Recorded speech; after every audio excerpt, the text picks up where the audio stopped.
Hey everyone, Zach here. Hope you're having a great day. Today I'm going to talk about this, how to get people to work in network marketing. How to get people to do something in network marketing, right? You have a team, you want them to be doing more than they're doing, and we're going to talk about that here today. So this is going to be lesson 1 of 2. Today I'm going to be talking about the most important lesson, and number 2 is going to be the least important lesson, but obviously still very valuable. Now, first of all, I apologize if there's some weird lighting here on the board. We're working out this new office space and how to get the good lighting. But anyway, the information is still going to be the same regardless of the lighting.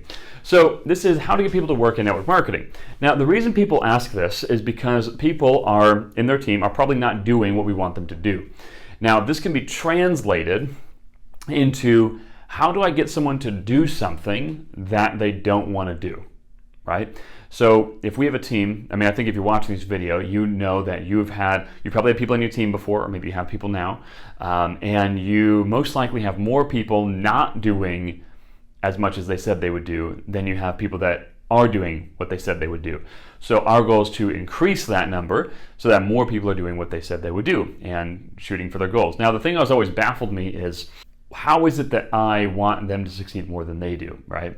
And that's the mystery of the ages. So lesson 1 is not going to be as mentally riveting for you as you probably would have hoped, but it's going to be the most important for you. And that's why number 2 is the more mentally riveting one, but least important. So here's the answer. I'm just going to lay it out there for you. Overall, you do not get people to do more work in network marketing overall. Sorry to tell you, but it is genuinely a quality comes from quantity game. Now, there are things you can do to increase the quality that comes out of your quantity, to have a higher quality density. That's what we talk about with a lot of what we do at MLM Rebels is doing proper marketing to get a higher quality prospect, get more density in those quality prospects and those quality people in our team. But even then, it still is a people that want to do the work, all right? So I heard a great saying recently. It was from a guy named Jim Rohn, and he got to start in network marketing, for those of you that don't know. And whenever something happens in your business, right? So someone does something stupid, or they don't do something that you thought that they would do, rather than trying to figure out why they did something dumb or why they didn't do something that they said, instead your response is this. Your response is, isn't that interesting? Interesting. Isn't that interesting? That's the end. Why did that person quit? Or that person quit, didn't they? Isn't that interesting? And then move on. Move on and go put more people into the business. Now, we're going to talk about this. We build our business in a very scientific way. We don't just throw people at the problem all the time. We like to understand, what we can do to maximize our efforts. But you'll go into a mental tailspin if you try to figure out what other people do. So whenever something happens, just say, man, isn't that interesting? And then go move on and work with the people that you want to be worked with. So the reason I'm bringing this video up right now is because people will surprise you big time. All right. So in lesson number 2, I'm going to talk about the tactics that you can utilize to actually get more out of people, to help them achieve their goals, right? To help motivate them to do the things that they said that they wanted to do. It's our job as a leader to do that. But our first job as a leader, rather than helping them move into higher levels of activity, is to recognize that our job is to find people that want to operate at a high level to begin with. That's our primary job, and work with them. So the first lesson is work with those people. Anyone in your business that is not doing what they said that they would do, for right now, just stop working with them. And if you don't have any people that are actually doing anything, instead of trying to, drag a dead body across the finish line, go find a live one, right? And quote from Jim Rohn, he said, you can lead 1,000 people, but you can't even carry 3 on your back. So don't try to carry 3 on your back. Lead 1,000. The way you lead 1,000 is by only working with people that want to be worked with at a very, very high level. Like I said, the reason I brought this up is because people will surprise you. All right, you don't know who's going to be good. So to give you some examples, we've recruited some really, really high fancy people into our business. people that have multiple six, some even seven-figure incomes in other business endeavors. We have people that we've probably got no less than 5 or 6 people that we've personally registered in the past few months that are previous six-figure earners from other companies, some of them multiple six figures, and some even scratching 7 figures in other companies. And even with all of that, the majority of them haven't even done that much. So you recruit a multiple six-figure earner from another company, you think that they would be just crushing it, right? Well, that's what you would think, but statistics show that they really don't have any better chance of succeeding than the random guy. Another example is we've recruited, there's a person downline in depth on our team. I didn't even really know their name that well until last week. And they're a school teacher and they work at a little farm stand thing. And I didn't really know who they were. They got in the business, they started doing stuff, and their upline kept talking about them, but until they really start doing stuff, we don't really we don't have the capacity to pay attention to every single person doing something. And so, they're in for another month and a half, and they keep coming up,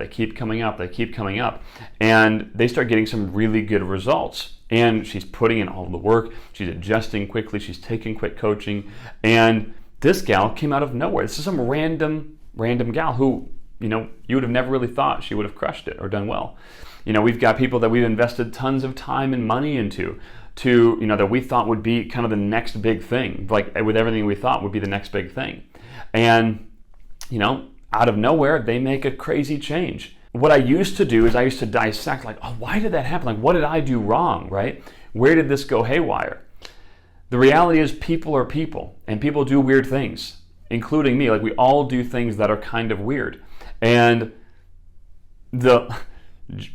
whether someone's successful or not successful coming into the business, people just do weird stuff. It just happens. And so I'm mind blown that person that I'm referring to is kind of going in this interesting path that's not the same path that we started them on, especially with how much results they were getting, but that's where they're going. And rather than trying to dissect that and losing my mental stability, you just say, isn't that interesting? And then move on. You give them the support that is requisite for their level of coachability and action, and you go find more people that have higher levels of coachability and action, and you work with them. That's where you pour your time to. And if they go haywire, well, isn't that interesting? And you move on. And here's what we found. That for teams of roughly 10,000 people-ish, there's about 8 people that drive the majority of the growth in network marketing. 8. So that means I don't need to work with 10,000 people, right? I just need to work with the people with the highest level of coachability and action. Those people can change, they can flux, they can move places. But I really only have to work with, 8 to 16 to 24 people, and 8 of them on average will develop a gigantic team with me. Does that make sense? So the first rule on how to get people to work in network marketing is to realize that you can't get them to work in network marketing. And just find people that have high levels of coachability, high levels of action, and work with them. Pour your time into them. Okay? Recognize that people will surprise you. Don't worry about it. Just say, isn't that interesting? And then move on. Sound good? All right. The next video, number 2, we are going to talk about ways to maximize people's efforts in network marketing, what you can do to maximize your efforts with them in network marketing, because there are ways that, obviously there's the 80% principle in everything, right? The 80-20 principle. So 80% of the people produce 20% of the results. All right? So I don't want to spend my time with 80% of the people. At the same time, 80% of the results will come from 20% of the people. And it usually even goes further down than that, even 95.5 or 99.1. So what my personal time is going to be spent here on these 20%. And as my team gets bigger, it's going to drop even further down to 5%, maybe even 1% of the team. But there's things that I can do with this 80% in a group format, people-wise, that will help raise their level of activity and coachability, and eventually they might move over to the 20%, and that's when I'll spend personal time with them. So there's ways to do that. That's going to be in lesson 2. All right? But for now, just recognize that the 80-20 principle in this is this. This is the 80-20% principle in this. If you take nothing out of this, if you never listen to lesson number 2, just go put in enough people to work with the 20%ers. Make the 80%ers feel loved. Don't judge them. Just love them and whatever. But then work with these people. And even if you don't know what you're doing, you can still build a gigantic team. Cool? All right, guys. Well, if you found value in this, do me a favor. Hit the like button, subscribe to this channel, and look forward to seeing you in future videos. Talk to you soon.